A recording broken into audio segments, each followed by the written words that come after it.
Hello, ladies and gentlemen. We are here. We are live. It is time for NFL picks in week 10. And I even went and got my hair cut just for such an occasion, just so I looked extra special for you because, of course, I missed the stream last week.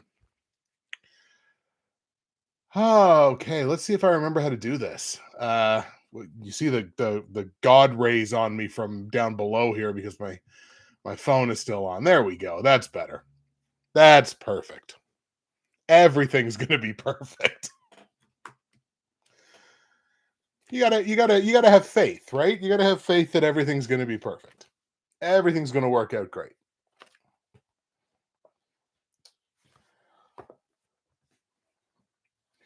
So I hope everybody was able to catch my week 9 picks, which I just put on Twitter because I didn't have this show last week. In short, week 9 was pretty solid. Now we come into a week 10 where we've got two fewer games. We've only got 14 this week with 4 teams on bye, including Green Bay. So we'll talk about what we're doing with the Green Bay pick segment, basically. We will talk about that when we get going here with the live show. Just adjusting the camera a little bit, make sure it looks nice. We got Broken Ankle in the chat. It was a good read. Any new recommendations this week? No book recommendations this week, but when I have another good one, I'll hit you with it for sure. We got some Sprite as a little treat there, along with my water. All right, I think it's time we can get going here. In 5, 4, 3.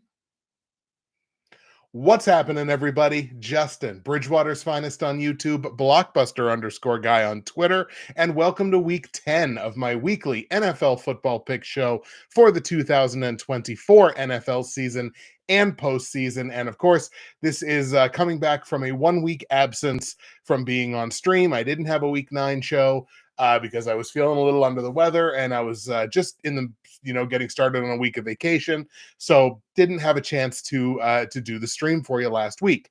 However, we are back and we are ready to roll on a week 10 pick show, which is awesome. Looking back on the picks in week 9, which again I put on Twitter for anybody that happened to miss them. Week 9 was a solid week. Straight up, I went 11-4 in the 15 games. Never argue with double digits there. Against the spread, basically even money, 7-7-1, and went 8-7 on the totals too. So at 500 or above across the board in all the picks last week.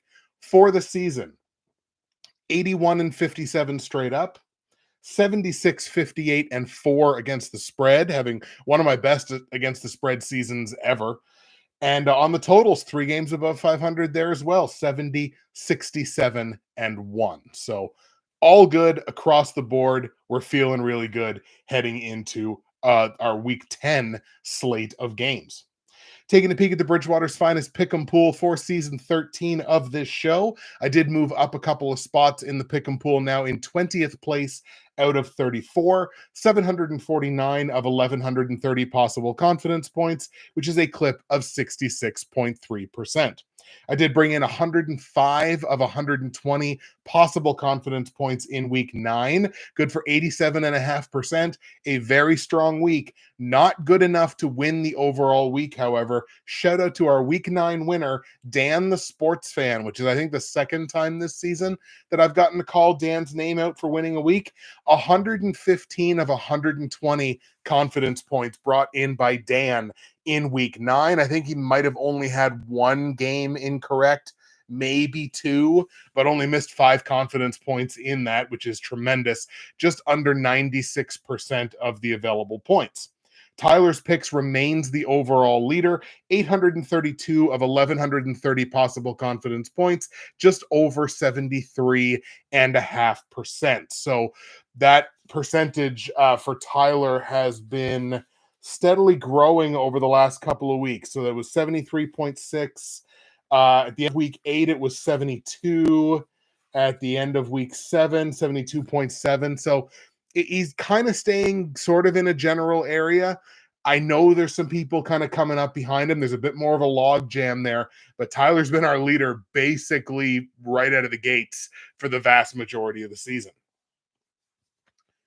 Take a peek into Fantasy Corner now, which is, of course, brought to you by my friends at the Dynasty Trade Calculator. And ladies and gentlemen, if you are like me and have moved over to Dynasty Keeper or long-term fantasy football, the Dynasty Trade Calculator is one of the absolute best resources available to you online for, again, player evaluations, trade evaluations, a lot of podcasts there by a lot of great experts. Does not matter how your league is configured. Tight end premiums, running back points per carry. It does not matter. Doesn't matter the size of your league. Are you a super flex? It does not matter. The Dynasty Trade Calculator has got you covered with some of the absolute best insights in the Dynasty Keeper and long-term fantasy football space. So you can go to the description of this live stream and find my affiliate link to the Dynasty Trade Calculator, where for as little as a cup of coffee, you can gain access to this incredible tool to make your teams better and move you towards championships. Across my fantasy football teams last week, went 6-2 across my 8 teams. Now 47-25 in fantasy football on the season across my 8 teams, which I feel is excellent. I also have moved back up into first place in one of my 3 best ball leagues. So I'm a relative newbie at best ball. I've only played for a couple of seasons, but to be in first place feels pretty good. In the Professionals Dynasty, I did pick up the win against Bill. That moved me to 7-2 on the season, my 6th consecutive win in the Professionals Dynasty. And your boy is up to first place in the Professionals Dynasty Fantasy Football at a mark of 7-2. I got a Week 10 matchup against Chris, of course, longtime member of this community, has been in this Dynasty League right from the beginning. In the Ante & Co. Dynasty Fantasy Football League, I did lose for the first time in my last, I want to say 5 games, I believe it is. Picked up the loss against Carmine. He beat the crap out of me. Like it was not overly competitive. That drops my record to 4-5 in that league, where I'm again defending a championship from last year, which is unfortunate, but at the same time, 4-5. I think I'm still 6th place in that league. 8 make the playoffs. So, I still got a fight on my hands, but we're feeling okay. I got a Week 10 matchup there against Justine. Justin versus Justine. Who will prevail? And I want to take this opportunity, as I always do, to remind you that if you go to the description of this live stream, you go to the description of the VOD afterwards, the podcast episode, wherever you interact with this show, you're going to be able to find all of my results from last week, all my straight up against the spread and over under plays for Week 10 in the NFL. You're going to be able to find information on joining the Bridgewater's Finest Pick'em Pool for season 13 of this show. You're also going to find information on joining the NFL YouTube Prognosticators Facebook page, where, again, there's a lot of great prognosticators on there. We talk football all week. If you're looking for more people to do what I do, more videos to watch in the run of a week, the NFL YouTube Prognosticators Facebook page is where you need to be. So let's quickly get caught up in the chat here before we careen recklessly into our slate of games here for Week 10. Andrew, before the stream even started, I'm ready. Just a heads up, I did upload my video. Again, I just talked about it. Andrew's another one of our prognosticators, our creators in this community. Should be done after yours, and I gave you a shout out this week because of the book you recommended. Oh, that's awesome, Andrew. Thank you so much. Panner Chucker, I swear I can't do pick'em. So many upsets. It's tough, man. It is, and I mean this year has been almost nothing compared to how years normally have been over the last few years in terms of upsets. Because I mean, the rule of 4, something that I talk about on this show ad nauseum, that probably gives Cat, you see their blind Canadian cats, just giving them an eye twitch. It's only 5-4 this year. So the rule of 4 is struggling. So not even as many upsets this year as there have been in the last few. But in saying that, pick'em is definitely tough. It certainly is, especially in like my pool that also incorporates confidence points. Like it's not the easiest thing to do. Kat, I am here on time finally. Awesome. Appreciate you being here. Always listen to Carver in the picks. There you go. Kat also saying rule of four has been taking lazy weeks this year. Absolutely, it has been. I mean, certainly compared to years past, the fact that it's got 4 losses already on the season, it's kind of nuts.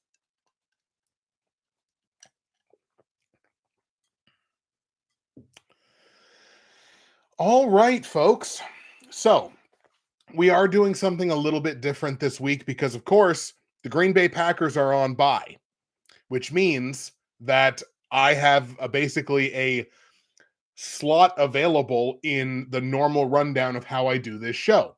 Every week, I highlight the primetime games, and I also highlight the Packers game because I'm a Packers fan. So since they're not playing, I opened it up to the folks in the league chats of both of my dynasty leagues to help me choose a game to put in that featured spot. And they overwhelmingly selected the Pittsburgh Steelers at the Washington Commanders. So we will be taking kind of a extra special look at that and placing it in that featured spot in lieu of the fact that there is no Packers game. So here's the way that we're going to be doing this. We're going to be starting with Thursday Night Football, Cincinnati at Baltimore. We're going to be doing 3 games a little bit quicker, then do Pittsburgh at Washington. Then we've got 4 games. Then we do the Sunday Nighter, Detroit at Houston.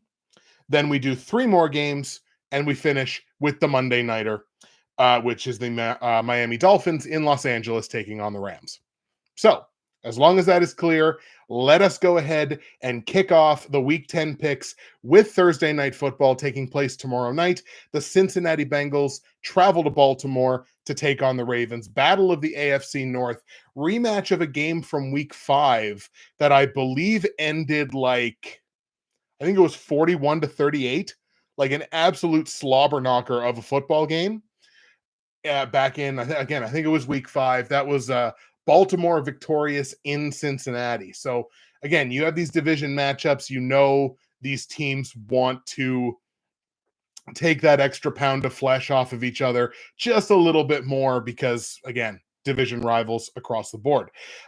Both of these teams coming into this game off of wins last week. The Ravens are a team that my efficiency model absolutely loves.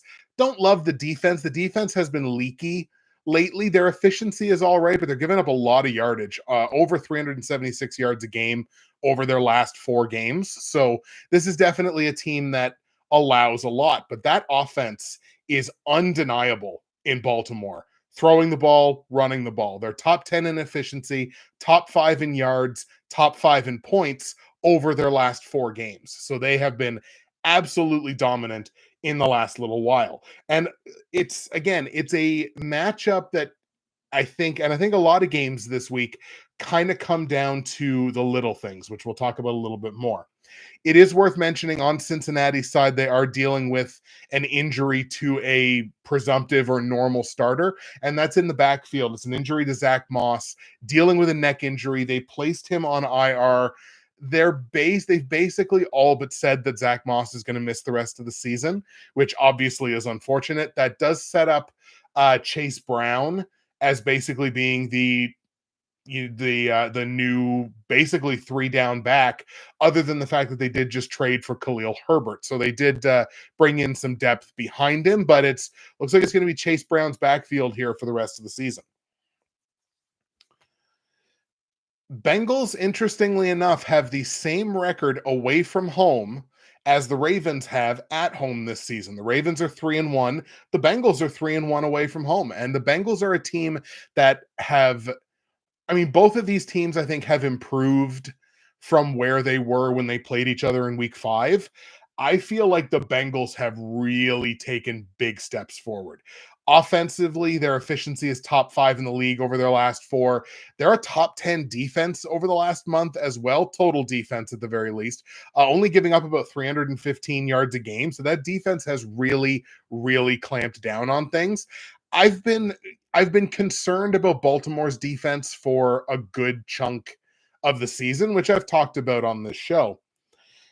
I, I think I'm going to grab the upset here, even though uh, Thursday, basically, if you wanted to never have to pay rent money out of your own pocket ever again, you fade me on Thursdays. Like, it's right in the description of this live stream. My Thursday night picks have been atrocious. Like, they've been terrible. I think I've hit one total and maybe three spreads on Thursday, or two spreads on Thursday, all season long. And Thursdays, I've noticed, I tend to take a lot of upsets. And so this is just kind of me doing that thing yet again. But I genuinely, I feel like the Cincinnati Bengals get them back here. I think it's another high scoring, really close, really competitive game. I think the Bengals get them. And one stat that I heard just a little bit earlier, the quarterback in the NFL with the most passing attempts inside the red zone this season, Joe Burrow. So again, I think this could be a very high scoring game. I'm going to give it to Cincinnati. Let's take the Bengals on the road to beat Baltimore. Now on the line, Baltimore is laying -6, and this is going against a trend where Baltimore has hit five spreads, has covered five spreads so far this season. But of course, I'm taking Cincinnati to win, so give me the +6. Worth noting that we just said, Cincinnati is 3-1 away from home. They're also 4-0 against the spread away from home this season. They've covered every spread not in Cincinnati this year. So we're going to grab that +6. That feels like a good hedge either way. I, of course, just like them to win the game outright. Give me the +6. Total in the game set at 53 points. These two teams have combined to hit 14 overs so far this season. So not going to think about this one too hard. Over the 53-point total. I'm going to go like a 31-27. It's pretty close to, it's sort of in the same vein as the previous game in week 5, although week 5 was a lot higher scoring. 31-27 Cincinnati. Bengals win. Bengals cover the +6 over the 53-point total.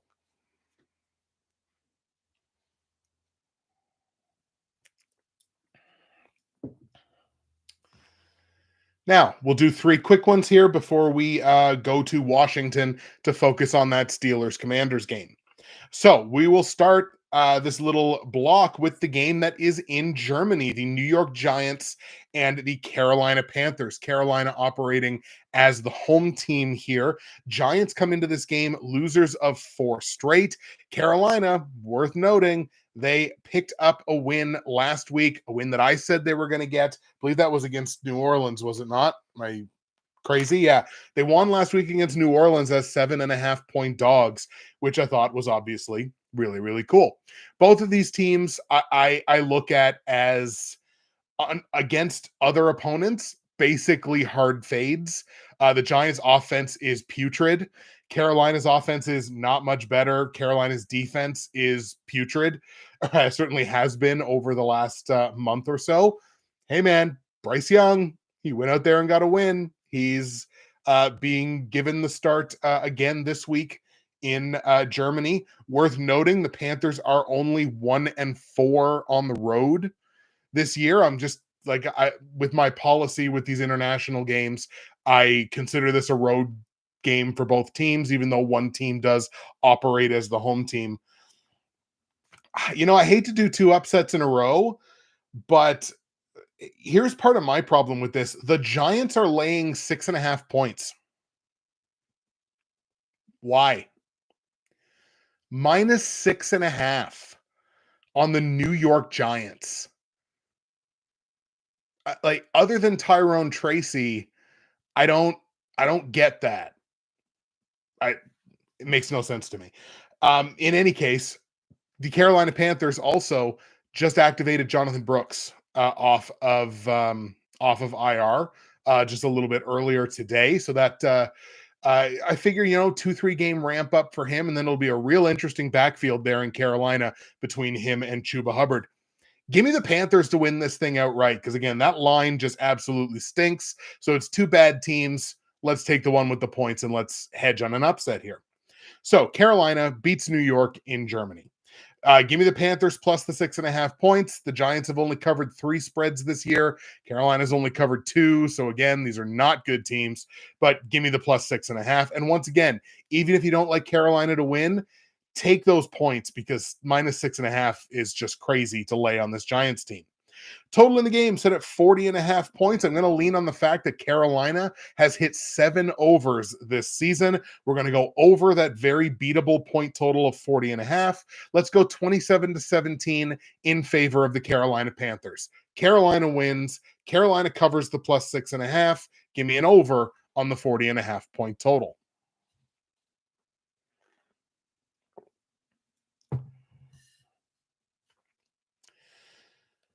Another quick game here that's probably not going to need a lot of explanation. The New England Patriots on the road in Chicago taking on a Bears team that is we're losers now of back-to-back games. Fairly convincing loss last week. A couple weeks ago, of course, they lost on a Jaden Daniels Hail Mary. But yeah, losers of 2 straight games. The Patriots come into this on the tail end of back-to-back road games.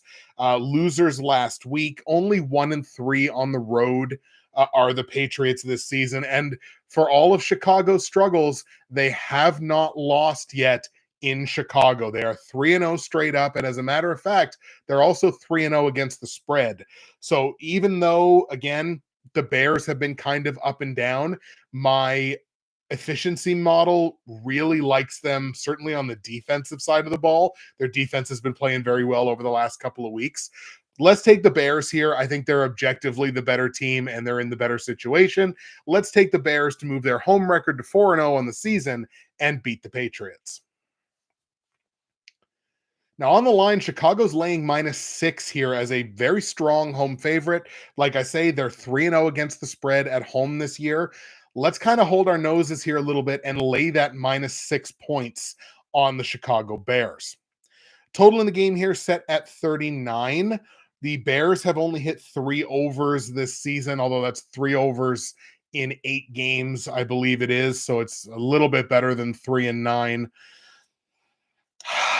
I don't love the over here, but I think I'm going to have to take it simply because, again, that number is so low.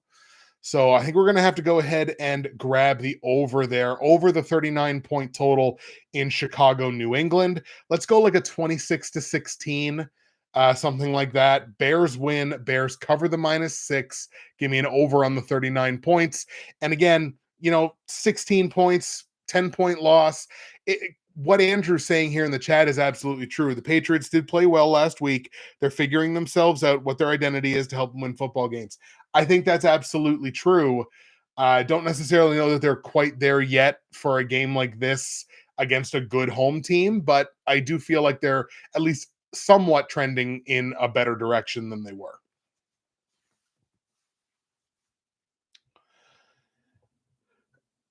And the Buffalo Bills hitting the road this week, traveling to Indianapolis to take on the Colts. The Colts are losers of 2 straight games where the Bills have reeled off 4 consecutive wins. I think Buffalo is objectively one of the best teams in football right now. They've been dominant over the last month. Top 5 in defensive efficiency, scoring defense, scoring offense, top 10 across the board, basically, and everything else. So I think the Bills, again, they've really hit their stride here over the last month or so.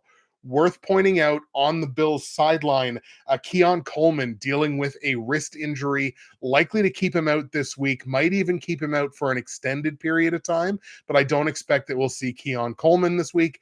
That should open up some targets for some of the other receivers in that Bills sideline. The Colts are a team that offensively, I think, stink right now. Like, just the move to Flacco objectively did not work. Certainly didn't work last week.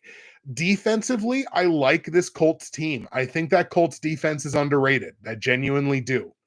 So I think that keeps this game closer. And Indianapolis has found the vast majority of their success this year at home. They are 3-1 in Indianapolis. I find it very difficult that they beat the Bills in this spot, but I think this is a super close competitive game to the point that the Bills might even have to walk this thing off because Chad just hit the nail on the head right there in the chat. The Bills are a great team that is inconsistent. And every now and then they will just drop a matzo ball. And could this be a matzo ball? It could absolutely be a matzo ball. So I am going to take the Buffalo Bills to win, but we're going to do a couple of things here. We're going to take the +4 points on the Indianapolis Colts. The Colts have covered 7 spreads this season in 9 games. I think it is. I think they're 7-2.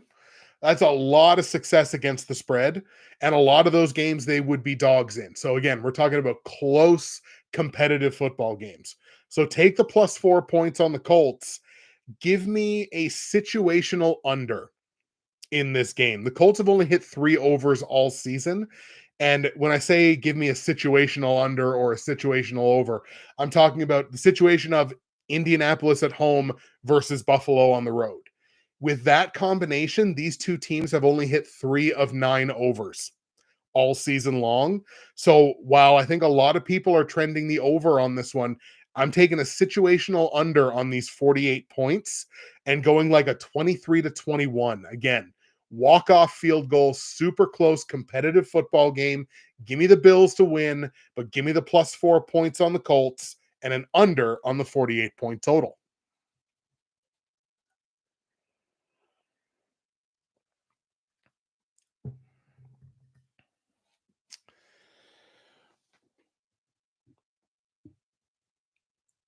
Let's just do a little of that. Okay. Don't mind me, just doing some technical stuff. Okay. In the spot of the Green Bay Packers highlighted game, the Pittsburgh Steelers on the road in Washington, taking on the Commanders in what is probably objectively the game of the week.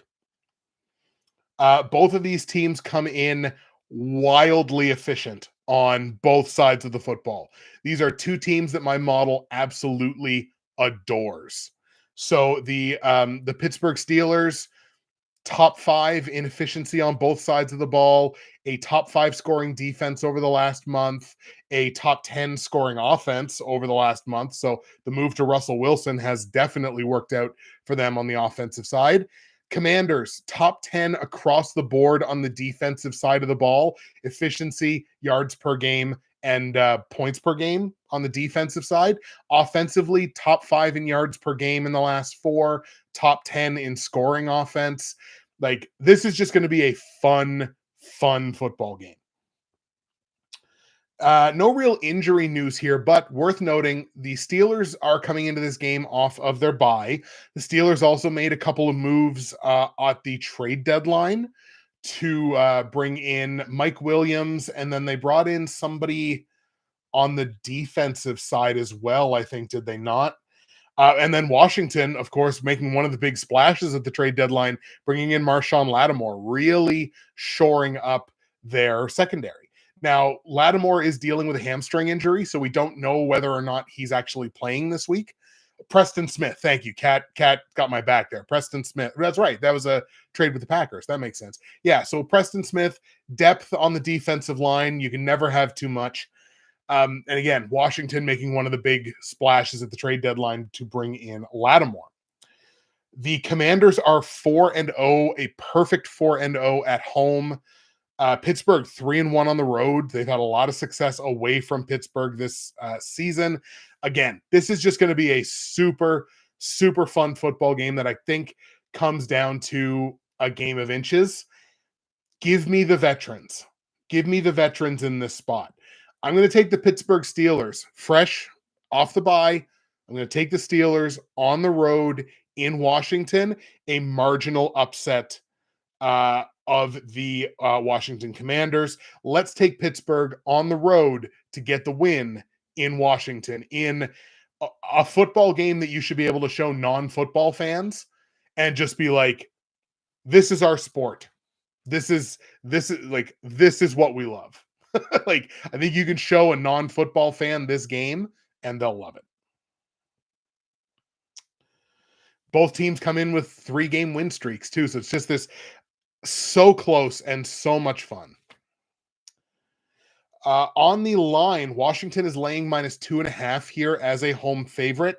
They've covered 7 spreads this season. Pittsburgh has covered 6 in 8 games. So once again, just the closest, just the slightest of margins. I'm going to take the +2.5 because I like Pittsburgh to win. 45.5 points here is the total. I'm actually going to take a situational under here. And that is kind of spitting in the face of the fact that the Commanders have hit 6 overs this year. But give me an under on this number. They only combined to have a 3-5 record with Washington at home and the Steelers on the road. So I'm gonna take a sneaky under on this. Very close, but I'm gonna take a sneaky under. Give me under 45.5 points, a 24-20 final score in favor of the Pittsburgh Steelers. Steelers win, Steelers cover, under on the points.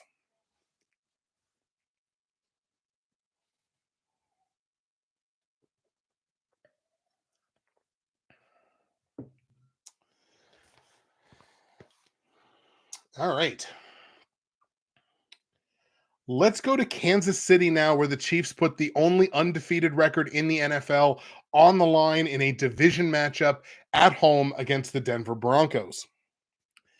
Now, the Broncos were losers last week. They come into this game on the tail end of back-to-back road games and some struggles over the last couple of weeks.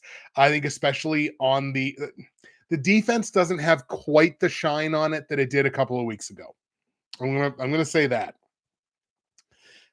This is a team that, from an efficiency perspective, again, I liked them a lot better a couple of weeks ago. Yeah. Telephone, that'll be answered here in a second. Sorry about that, folks. It's live. It's live TV. What do you do? So yeah, again, I'm not as big a fan of the Broncos from an efficiency perspective that I was a couple of weeks ago. The Chiefs come into this game on the short week, having just played on Monday night, so that is certainly something to pay attention to.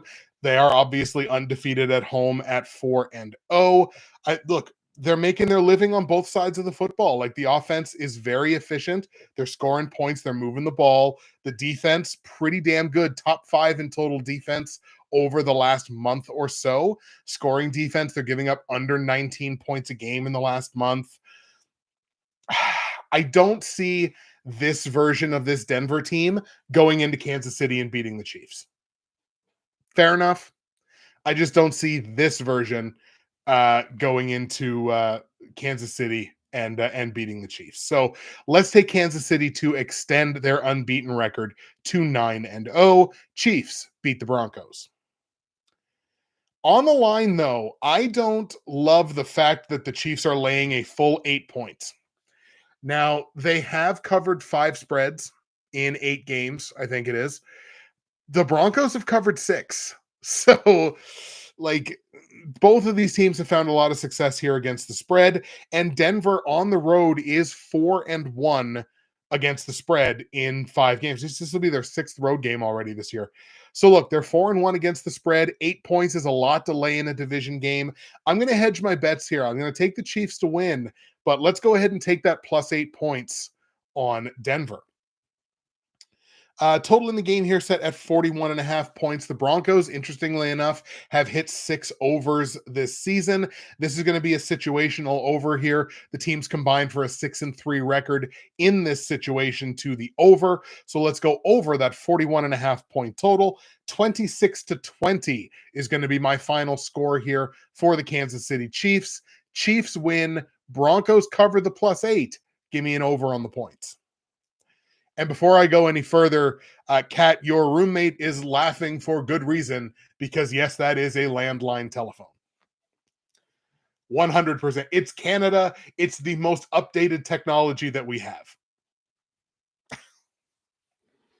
All right. Division matchup of the NFC South coming up next. The New Orleans Saints at home playing host to the Atlanta Falcons. Falcons winners of 2 straight games, coming in with an undefeated record on the road, 3-0 this season. The Saints stumbled to 7 consecutive losses. It feels like that ship is falling apart. Marshawn Lattimore is out the door. The Saints are just a hard fade. They're a hard fade for me right now. Just objectively. What's interesting in this game is that there are potential injuries to both of the star receivers in this matchup. So Drake London coming into this game off of a hip injury. He got injured last week. I'd say he's 50-50 to play. I'd lean that he's probably going to play. But I mean, if he falls on that hip weird, like just a little innocuous little thing, he could very easily be out of the game too. So something to certainly be aware of. And on New Orleans side, Chris Olave, I feel like we've talked about this like all season long. Stop me if you've heard this already, but Chris Olave is injured again. And it's another concussion. I think it's really a Tua Tagovailoa situation, right? Where he's got 4 or 5 now documented concussions. We may not see Chris Olave again this season. It's just, you're a young player. You've suffered a number of concussions now. Probably a guy that could get by wearing the Guardian cap, whether he actually will or not, probably not. But that's a lot of concussions for a young player. Again, whether we see Chris Olave again this year is kind of going to be anybody's guess. So look, this is fairly straightforward. Falcons win this thing fairly comfortably. Let's take Atlanta on the road in New Orleans to beat the Saints. On the line, Saints are taking +4 in this game. It would be an okay hedge because it's a division game. But again, Atlanta's not only 3-0 straight up away from home, they're 3-0 against the spread. So we're going to grab -4 here on the Atlanta Falcons on the road. Total in this game set at 46.5 points. The Saints have hit 6 overs this year. I'm going to take another situational over here. The two teams have combined in this situation to be 5-2 this season to the over. So give me a marginal over on the 46.5 points. Let's go 31-17 in favor of the Atlanta Falcons. Falcons win. Falcons cover. Over on the point total.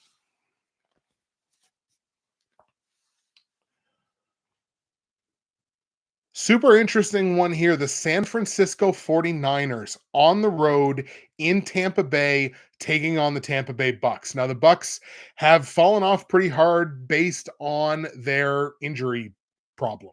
Now, they keep being able to put up points, but I don't know that they've got a healthy wide receiver that's not on their practice squad. You know what I mean? Like, Godwin's done for the year. Mike Evans is out long term. Jalen McMillan now dealing with a hamstring injury. I'm going to lean out on him. So it feels like it's K. Dotton and the running backs, maybe. Beyond that, we'll see. So the injury bug definitely hitting Tampa very hard. The Niners are coming into this game off of their bye, so obviously they're going to be well rested, ready to roll. The Bucks are coming in on the short week, so a big rest discrepancy coming in on this game.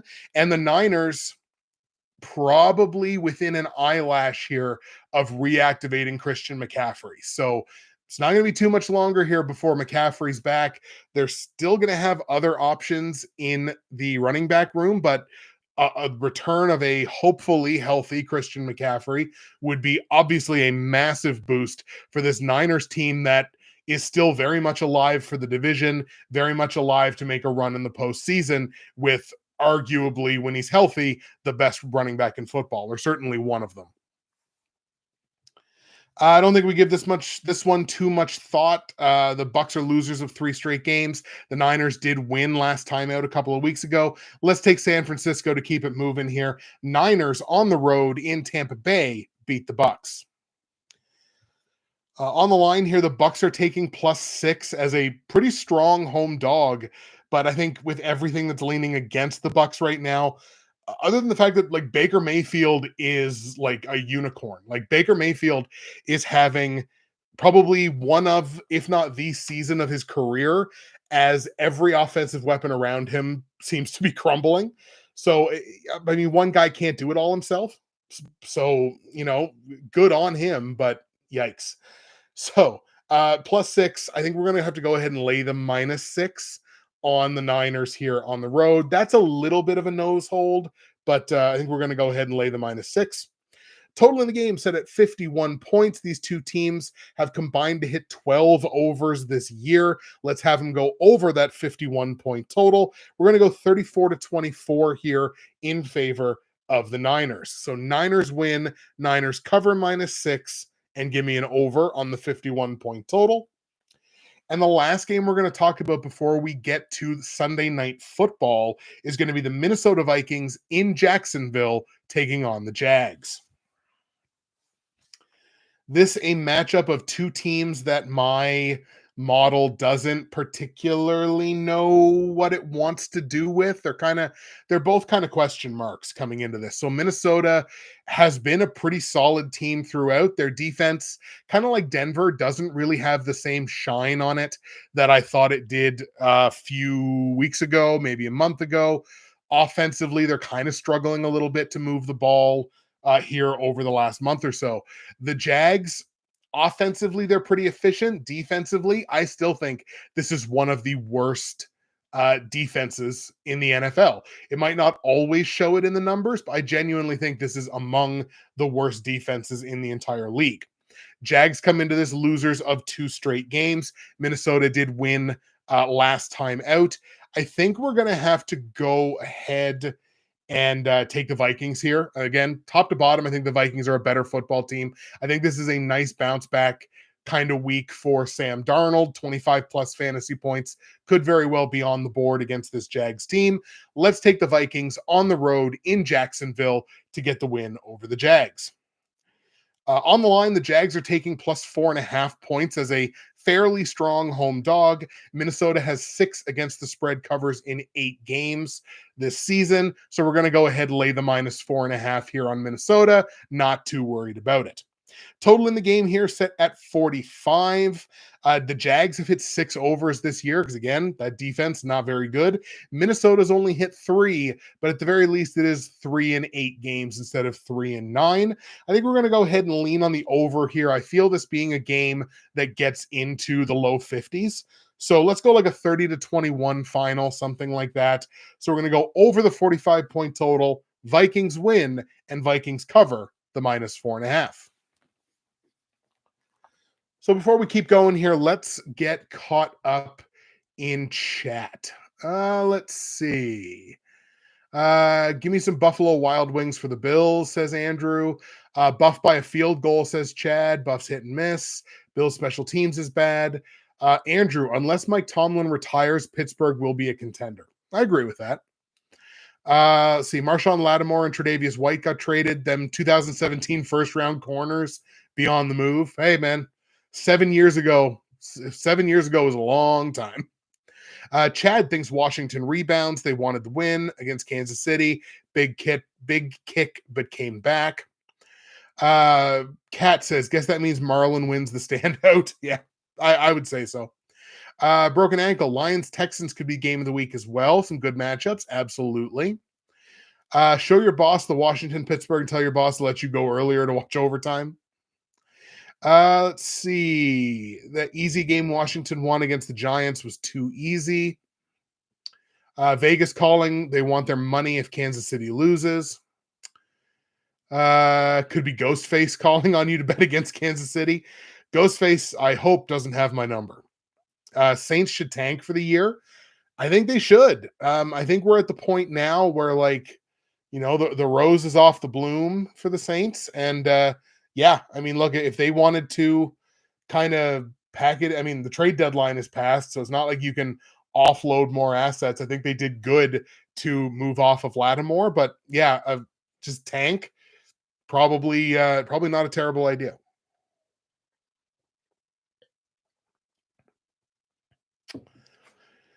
Chad likes the Chiefs by 3, so he's on board with my +8 on Denver. I heard he passed Tua for most concussions, that being Chris Olave. He may very well have. And Kat chiming in, we need to have the same convo we've had about Tua with Olave. 100%. Completely agree with that. Andrew, I didn't mind that they didn't go for 2. If they won the coin toss in overtime, they couldn't beat Kansas City. The overtime rule needs to be fixed. If the team scores a touchdown, the other team gets a chance, like the field goal. Also says Gio is loving the Vikings this year. There's been a lot of reasons to like the Vikings this year, and I say that with a lot of hatred in my heart as a fan of a team in the NFC North. Broken ankle. Jags just signed CJ Beathard. Of course they did. Oh my God. Find you someone who loves you the way the Jags front office loves CJ Beathard. Like, they love him so much. CJ Beathard is the reason that Nathan Rourke is not in the NFL right now. Because for some baffling reason, the Jags thought CJ Beathard was better than Nathan Rourke. He's not, but they said, well, he is actually. But so it does not surprise me. The Dolphins had Beathard on the practice squad this whole time and kept rolling out Skylar Thompson, Tyler Huntley, and Tim Boyle. Yeah, I mean, Beathard's probably better than those guys. Probably. But it's just like I see like that line of like the Jags signed CJ Beathard, and you saw my reaction. My reaction was, of course they did. Of course they signed CJ Beathard. That only makes sense. Andrew chimes in with Sam Darnold comeback player of the year. I like that. I think that's probably a good bet. Although, man, J.K. Dobbins, that's tough. That's tough. That'd be interesting.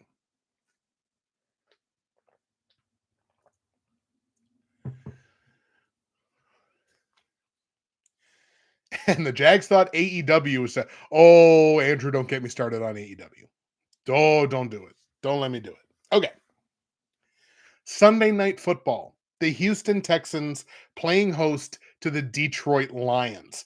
Detroit coming into this game on a 6-game winning streak. The Lions have been cruising, probably the best team in the NFC.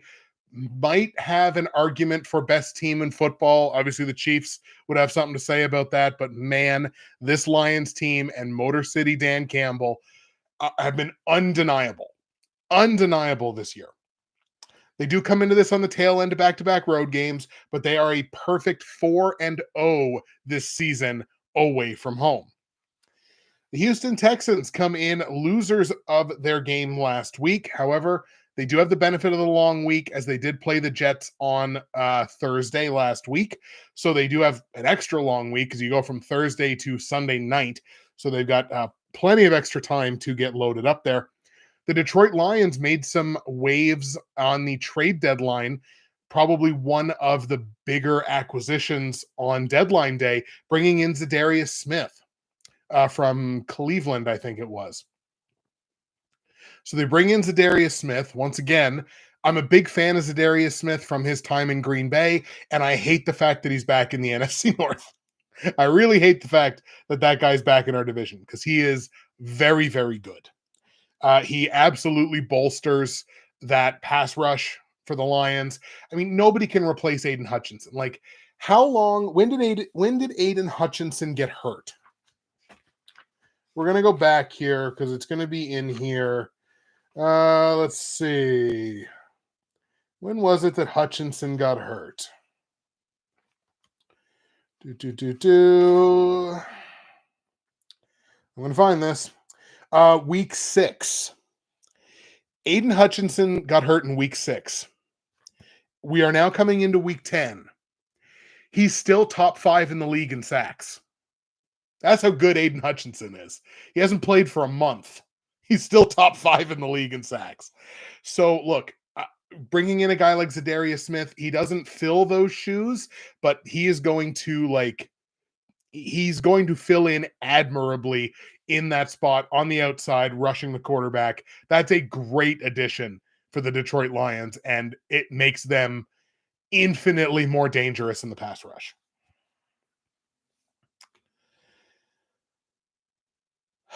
This game is not as easy as it looks. I I really like the Lions. Like right now, the Lions are objectively the best offense in football. The single best offense in football. From an efficiency perspective, over their last 4 games, they put a point on the board for every 9 yards of offense. That's crazy. You don't even need a first down. Over the last 4 games, like you don't even need a first down. And on the defensive side, they're like they're easily top 5 in efficiency on the defensive side of the ball. They are the purest definition of bend but don't break. They give up a ton of yardage. You know, they're bottom 10 in yards in the last 4 games. They give up a lot of yardage. They don't give up a lot of points. They bend, but they do not break. They turn touchdowns into field goals into nothing. And their pass rush just got better. So this is an exceptionally good football team. I am taking the Houston Texans to upset them. Again, it is worth noting that like very few teams go undefeated.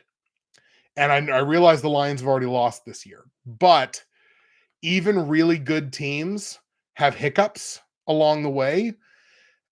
One of the reasons I'm taking Houston was actually just mentioned in the chat by Kat. Nico Collins, I think, is kind of 50-50 to come back. I don't necessarily know that he does come back this week. The Texans are a team that has slowly progressed and gotten better over the last 4, 5, 6 games. I understand they're coming into this game off of a loss, but defensively, that defense has been playing very, very well over the last month or so. Offensively, they're also one of the most efficient offenses in the NFL. And there's just something just like right back here, just something real sneaky that just says the Texans get them this week. And it's not that the Texans are a better football team. I don't think they are. I just think they get them this week.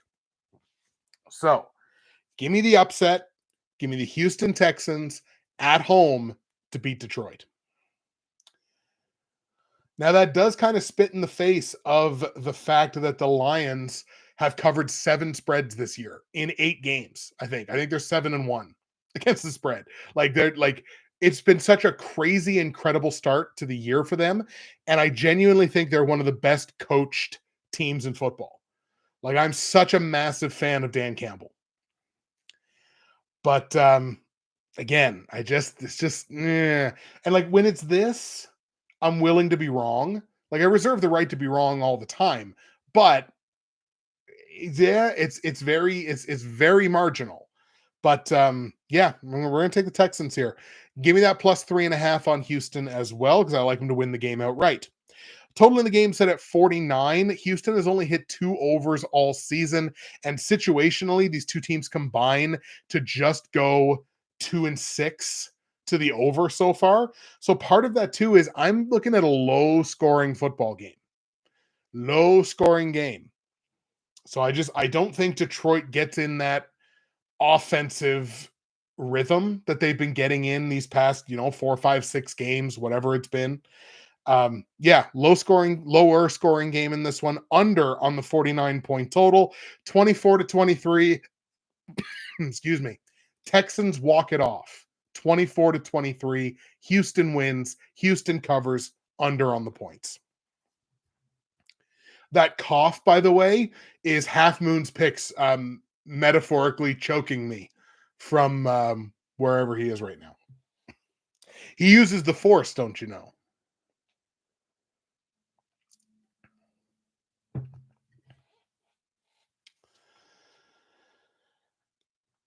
All right, got a couple of quick ones here before we get to Monday Night Football. The Tennessee Titans on the road in Los Angeles to take on the Chargers. Chargers are a team that my model absolutely loves right now. Their defense has been almost untouchable over the last month. I think they're giving up like 13 points a game over their last 4 games. They have been exceptionally good. Titans only 1-3 on the road this season. Now they are coming into this game off of a win, which is nice.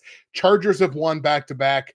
I just don't trust that Tennessee has anything really going for it right now. The offense has been really putrid. They do not have any finishing power whatsoever. And as good as the Detroit Lions have been from an efficiency perspective on offense, the Titans have been as bad from an efficiency perspective on defense. They are a top 5 total defense that is bottom 5 in scoring defense. They allow a point on the board every 9.6 yards over the last 4 games. Cannot win with it. Give me the Chargers here. Chargers at home get the win over the Tennessee Titans. Now, on the line, the Chargers are laying a massive -7.5 as a big home favorite. They've covered 5 spreads in 8 games. So I think I'm going to lean on the fact that they've done that. The Titans have only covered 1 spread in 8 games so far this season. They're also only 1-3 against the spread on the road this year. I'm going to hold my nose a little bit and lay that -7.5 on the Los Angeles Chargers. Total in the game set at 39 points. The Chargers have only hit 1 over this year, but that's such a beatable number. And they don't even really need Tennessee to contribute all that much, I don't think, to hit this over. So let's go over the 39 points in Tennessee, Los Angeles. Let's go 27-14 here in favor of the Chargers. Chargers almost double them up. Chargers win. Chargers cover the -7.5 and a very close over on that 39 points.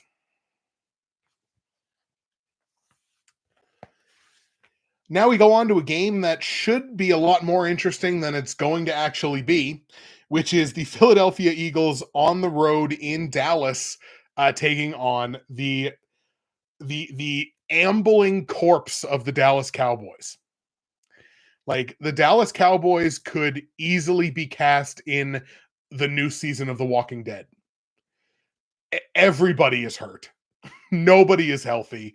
Feels like Jalen Tolbert is their healthiest offensive piece. Like, and it's a shame because Cowboys and Eagles games should be marquee games for the NFL. So it sucks that there's no Dak Prescott. He's going to go on IR. He could miss the rest of it. Like that, the hamstring injury that he has is severe. That might be the season for him. CD Lamb has an AC joint sprain. He's going to play, but to what level is he going to play? On Philadelphia's side, we don't know whether AJ Brown is going to play. Devonta Smith just popped up on the injury report. Like everybody, nobody's healthy. Jalen Hurts is the healthiest person, I think, in this game. And Saquon Barkley doing reverse Fortnite bunny hops over dudes. Like that was the craziest thing I think that I've ever seen. I've seen a lot of crazy stuff in this sport, covering this sport for 13 years. I've seen a lot of crazy stuff. Saquon Barkley turning his back on a guy and leapfrogging him ass first. I don't even know how to describe it. It was incredible. Play of the year. 100% play of the year. It's the Odell Beckham catch, but butt first leapfrog. Like, crazy. There's pro wrestlers that wish they could do what Saquon just did. Like, hilarious. Anyway, Eagles in a walk. Their Eagles have won 4 straight games. They're 3-1 on the road. Cowboys have yet to win in Jerry World this year, and they're losers of 3 straight. Like, you couldn't have these two teams going more in opposite directions than they currently are. So I think the Eagles take this thing fairly comfortably. Dallas might score a garbage time touchdown. I like Cooper Rush. Is it going to be him? Could we see Trey Lance? Like, is Trey Lance going to get reps this week or for the remainder of this season? I get the feeling he probably will. Whether that's this week or not, I think will be interesting. But yeah, Eagles win for sure. Dallas is taking +7 here against the spread as a home dog, and if they were healthier, I'd feel better about it. But yeah, -7 on the Eagles here for sure. Dallas has only covered 2 spreads this year. The Eagles are 3-1 on the road against the spread, so let's cover the -7 here for Philly. Total in the game sit at 43.5. Dallas has hit 5 overs in 8 games. Situationally, I think this is a 5-2 record to the over. So we're going to take a situational over here. Let's go like 28-16, something like that. That opens the door for that kind of Cowboys, like kind of backdoor over, like a late touchdown. So let's go like, yeah, 28-16. Eagles win, Eagles cover, and kind of a backdoor over on the 43 points. Cat, bold of you to assume Sirianni isn't going to coach himself into Dallas covering that spread. Bro, Sirianni might get into a fist fight in the parking lot. I I don't know. I you could make a lot of money in Vegas trying to bet on what Nick Sirianni is going to do next.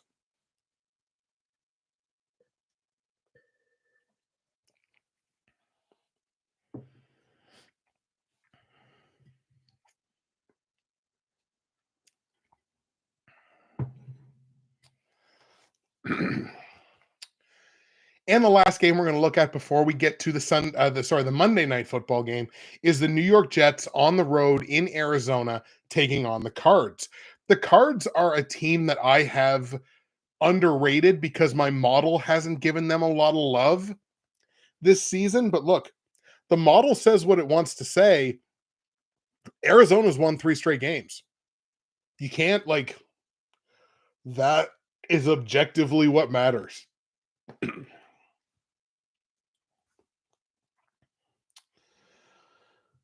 Mm.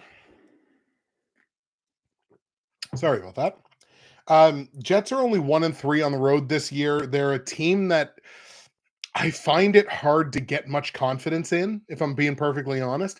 They have pieces that I like, but I find it really difficult to generate a lot of confidence in the Jets. They do come into this game on the long week again, having played on Thursday of last week.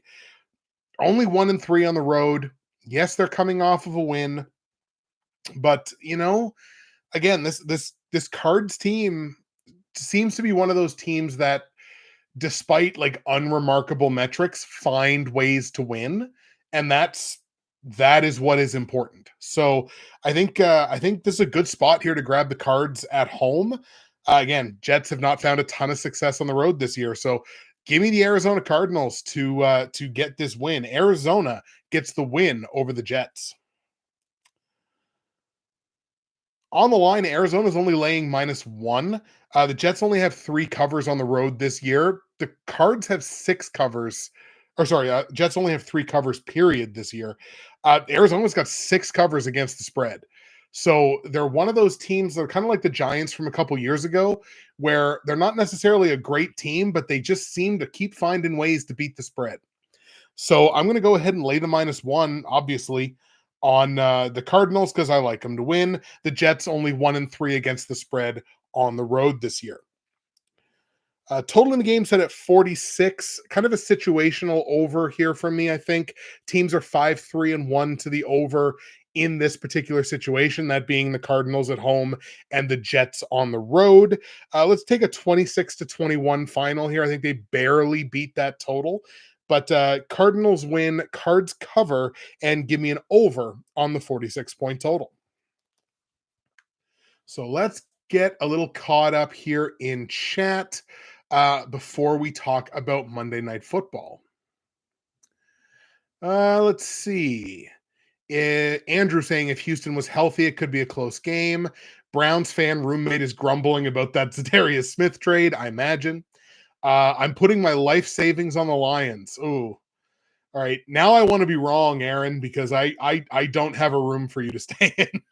Like, But all of a sudden, I'm pulling for you. Cat, from what I see, I don't think Nico Collins will be back yet, but it seems like it's still 50-50. Yeah, absolutely.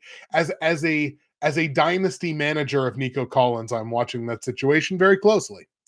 Lions defense, broken ankle says, let's go Houston.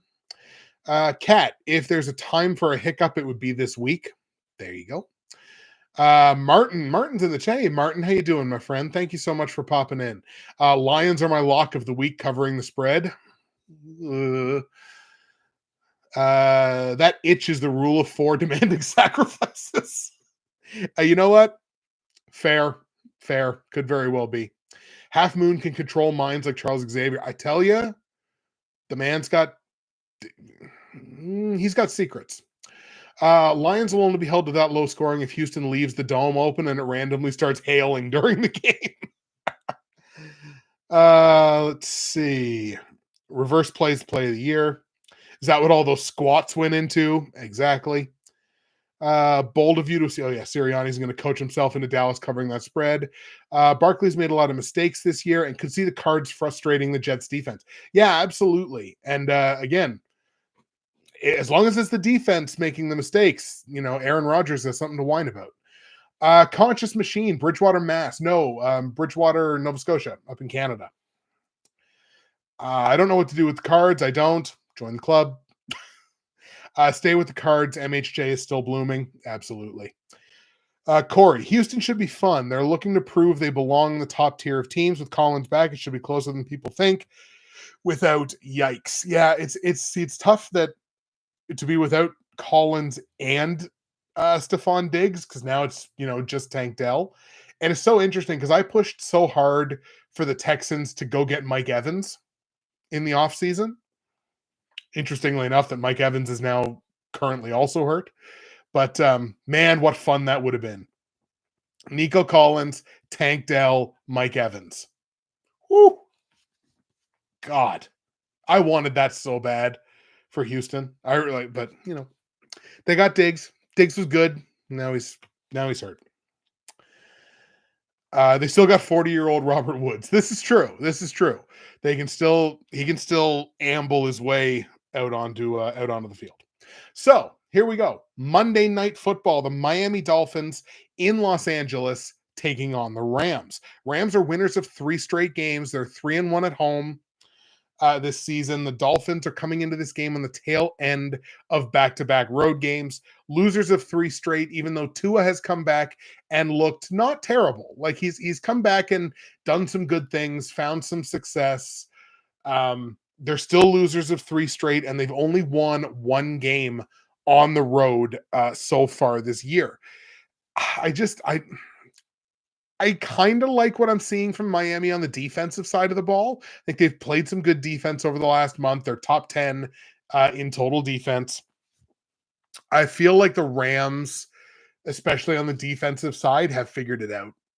Like, I feel like they've definitely figured it out. And the offense seems like it's coming along too. The numbers aren't quite there yet on the offensive side, but it does feel like they've kind of figured it out here on both sides. And Andrew makes an excellent point. Could sneak into the playoffs 100%.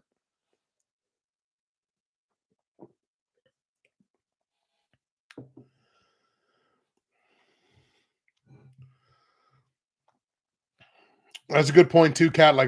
They could absolutely, that division is still wide open. So 100%, they could definitely win that division. This feels like a good spot for the Rams here. I think they've steadily improved over the last month or so, especially on the defensive side of the ball. I just don't think Miami's got the firepower here quite yet. I think Tua is still kind of ramping it back up. So I think it's still a good spot for the Rams. Let's take Los Angeles at home to get the win here over Miami. The spread here is interesting because when I got it originally this afternoon, I think it was like -2.5. I think was what I got it for originally. It's all the way down to -1. So there's definitely money coming in on the Dolphins, but I just don't see why. right? Um, I like the Rams to win, so I guess I'll go ahead and lay the -1 for sure. Dolphins have only covered 2 spreads this year. Total in this game set at 50. So the Dolphins have only hit 3 overs this year, 3 in 8 games. And combined, it's like situationally, these two teams are only 3 and 5 to the over. So Rams at home, Dolphins on the road. I think this is like a sneaky under. I think it's very close, but I think this is a sneaky under. I'm going to go like a 28-20 final here for the Rams. Rams win. Rams cover the -1. Give me an under on that 50-point total, but keep an eye on the total and certainly keep an eye on the spread too. If it keeps going the way that it is, we can start getting plus money on the Rams, which would be mwah, chef's kiss. There you have it, folks. Those are my week 10 plays in the NFL from top to bottom, Thursday night football, all the way to the Monday night finale. That's it for me, Justin, Bridgewater's Finest on YouTube, Blockbuster_guy on Twitter. Thank you so much once again for popping in and checking out the show this week. I deeply, deeply appreciate it. We will see you again for my CFL viewers. We're going to see you again on Tuesday for the Grey Cup episode. And then we'll see you again right back here next Wednesday evening for week number 11 in the NFL. All right, folks, there is the stream portion, or the podcast portion, I should say, of the stream Dunskies. So before we get you out of here, what did you think of the picks this week? What did you like? What did you not like? Montreal Alouettes could be your Grey Cup champions. They'd be going back to back. I had to wear this shirt for just such an occasion. Yeah, what do you think? What do you think of the picks this week? What do you love? What do you hate? What's your lock? We know what Martin's lock of the week is Detroit covering the points. But what do you think? What's your lock of the week? What do you like the most on the slate this week? Or are you just looking forward to some great football?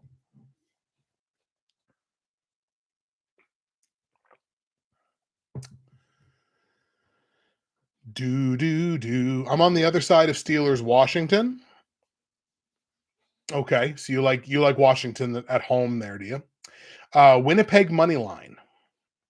Yeah, I like Winnipeg's had Sasky's number for the last few seasons. I think, what did we say they were? They were 7-2 in the 9 matchups since the start of the 2022 season, or something like that. I think Cincy being without Higgins could hurt them. I think so as well, but I can't remember if that game in week 5 whether T. Higgins played in that game, and that game was like 41-38. I missed your Houston pick. We'll have to go back. Yeah, that was the Sunday nighter. I'll have that in the timestamps when when we're into the VOD portion. Believe Higgins was in for the. Oh, was he? Okay, right on. Ravens beating Cincy's my lock. My lock of cheeks. Fair enough. That's swag, Andrew. We enjoy that. Love the Panthers over the Giants. How are the Giants favored by almost a touchdown? I know it makes no sense. There are a number of college teams that I probably wouldn't favor the Giants by over a touchdown. That's gross. All right, we're going to go ahead and get you guys out of here on that. KC has Denver and Buffalo the next 2 weeks. They're definitely losing one of those 2 games. I think you're probably right. I mean, look, I don't think this team goes unbeaten. Like there's going to be, the rubber's going to hit the road at some point. Giants D-line versus Carolina's O-line is a mismatch in favor of New York. I think you're probably right there. 6.5 points on a neutral field. But that element of the game, and games are won and lost, for sure. Games are won and lost on at the line of scrimmage, so it's entirely possible. Any word on Zadarius Smith playing for the Lions? No, but I don't see why he wouldn't. It's not like a Marshawn Lattimore situation where he's like dealing with like a soft tissue injury or anything like that. So I think he probably should play. Okay, we're done for the week, folks. Thank you so much for stopping by. Big contributions in the chat this week, which I absolutely love. You guys are the best, and we will see you again on the week 11 show, and again for the Grey Cup show, which is going to be coming up in 6 days from now. Thank you so much, and we will see you next week.